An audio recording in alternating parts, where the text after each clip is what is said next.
Another grim day in Victoria, as you've just heard. The state really needs to get on top of these outbreaks, especially in aged care homes, which from as far back as February have stood out as the highest priority.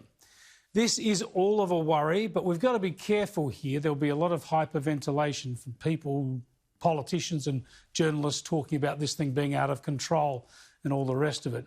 Victoria has had its bungles, but the rate of infection spread now is not out of control. You are still talking nationally about fewer than 5,000 active cases in a population of 25 million people. Remember, we've been told all along we can't eliminate this virus. We need to slow its spread, suppress it as much as possible. So let's hope Victoria does that in coming weeks. There's some silly stuff shared around social media and the like, denouncing Victorians. Hopefully most of it is jokes. But I hope most Victorians know the rest of the country is on your side. You didn't ask for this. And surely around the country we have sympathy for your plight and we hope that you'll be able to have a strong turnaround in coming weeks.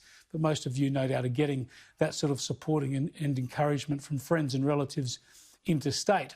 The real lesson out of Victoria is the lockdown test. It locked down harder and longer than most states the first time and let the virus spread all the same.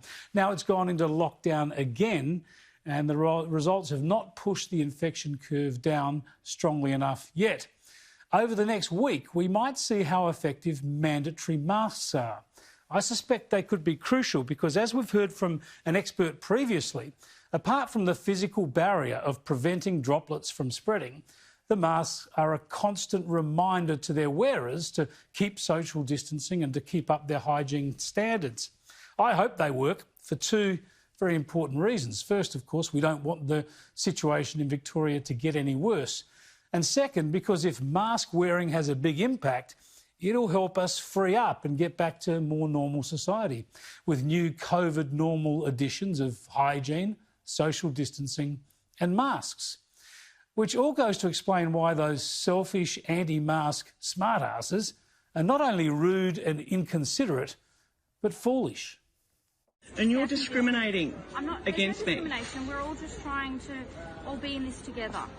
We all have all to in wear what masks. together? I actually don't.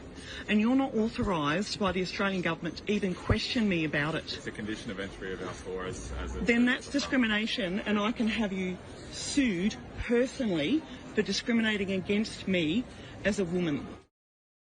I do not consent. We, the Australian people, do not consent to forced mask wearing. To the Australian government, you can take your control and your fear-based evilness away. We, the people, do not consent to these draconian laws. Be they gone. Burning the masks, give me a break. Look, we know a lot of people don't like being told what to do, but we've got to get some perspective here. We know a lot of people question the effectiveness of masks. Whatever. It's against the law to ride a bike or a motorcycle without a helmet. It's against the law not to wear a seatbelt. It's against the law to drive at 150 kilometres an hour or to drive while you're drunk. None of these laws are there to impinge on your freedom. They're there to protect you from yourself and to protect others from your idiocy or to protect others from picking up the bill for your idiocy. It's the same with masks, only with bells on. The mask is mandatory to protect the wearer, first up, and to help protect others, because when the disease is spread, if others are infected, even if you don't suffer any symptoms, there will be someone somewhere, someone elderly or vulnerable, who will suffer. So stop whinging, stop pretending you're standing up for civil rights or some high principle. Stop mouthing off about the police. Just stick a mask on it. Then we might start to enjoy more freedoms.